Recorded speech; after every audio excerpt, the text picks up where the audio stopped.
I'm not even going to ask Jets fans how they're doing today because I already know the answer.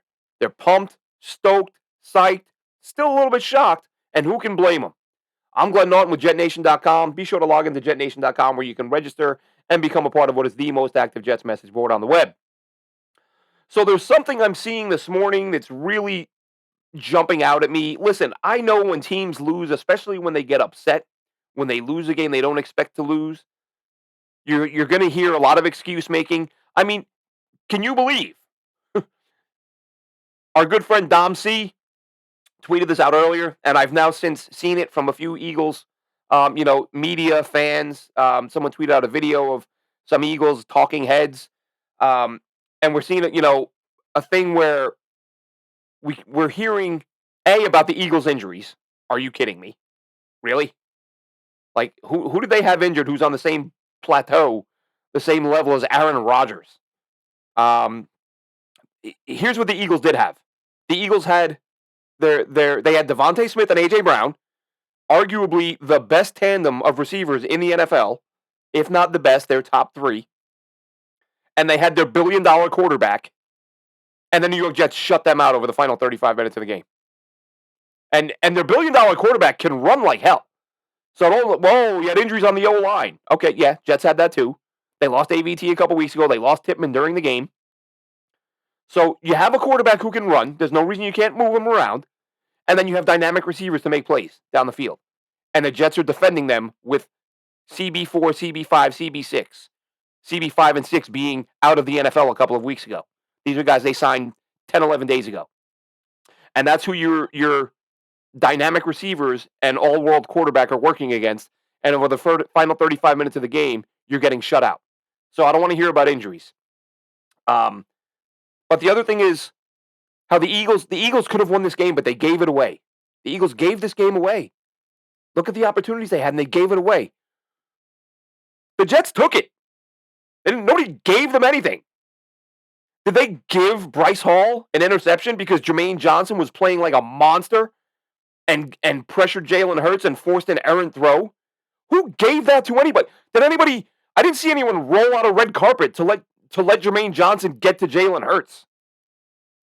I didn't see anybody just drop the ball on the ground and let Quincy Williams pick it up. I saw that ball get ripped out, popped out, right? Punch the peanut. I didn't see anybody handing anyone anything. The Jets didn't get handed this game by anyone.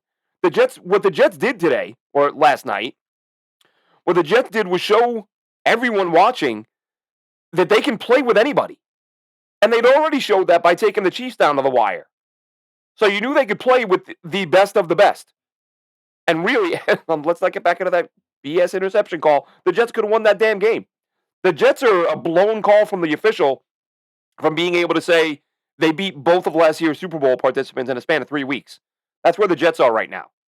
And if you want to say, listen, you want to say Philly's the better team if they're completely healthy? I won't say I agree, but I won't say you can't make a good argument. This isn't a situation where I'm saying that the Eagles aren't good and there's no way they can beat the Jets. I expected them to beat the Jets. If they play this game 10 times, the Eagles might win it 7, 8, 9 times. But you know what? They only play it once. And the Jets won it, and the Jets took it. Nothing was handed to them.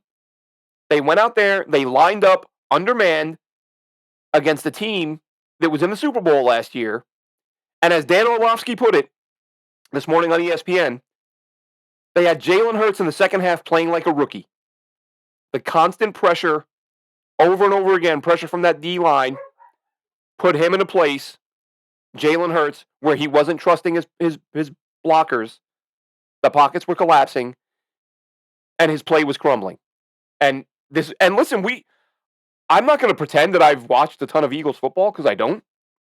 But I've often wondered, from the little bit I've seen from Jaylen Herz, I've seen him make some really nice plays and do some really impressive things. But at the same time, I've thought to myself, and it brings me back to, think back to Mark Sanchez, and I'm not saying Jaylen Herz is Mark Sanchez by any stretch. But Mark Sanchez had moments early in his career when he had what was back then the best offensive line in the NFL. Mark Sanchez had days where you were like, oh, this guy's going to be really good. But then once that started to go away, and he had to deal with some pressure, and he had to deal with some heat. And listen, nobody is, right? No quarterback is the same guy when there's heat. I'm not saying this is just a Jalen Hurts thing. I'm just looking at it. This is me taking a step back as a Jets fan, looking at it just as a football fan, as I often do, because I enjoy the game and I like thinking about what other teams are doing and what decisions they've made. But I'm watching Jalen Hurts and I'm thinking, is this a guy who's just playing on this monster roster that Howie Rosen has assembled, where you've got that fortification, that wall in front of him of just the best O line in the NFL, and Jalen Hurts, the number of times you see him put up these big numbers, but he's sitting back there, he's got all day, and you're seeing him make these plays, and I've wondered, like, I wonder how many quarterbacks would succeed in this system with the amount of time he's getting. So, and I'm not saying he would or wouldn't. It's just something I put it this way. What I'm saying is, yesterday was the most pressure I've ever seen Jalen Hurts play under. Again, limited sample size. Haven't watched a ton of him, but he was getting harassed by this Jets D line, and he didn't look good at all. And I get it. Every quarter, I hate when I hear that when you hear pregame. Oh, how do you win today's game? Oh, pressure the quarterback. He's not the same guy under pressure. Well, who is? Nobody is. But the drop offs are different. Some guys see a dramatic drop off. Zach Wilson's one of them. And from a very limited, very small sample size, that's what we saw from Jalen Hurts yesterday.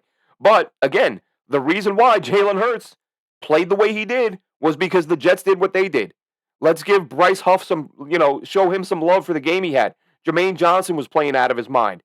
Quincy Williams is Quincy Williams this year. He's playing at an all-pro level up front. Quinnen Williams is Quinnen. I mean, the Jets have the players to hang with anyone.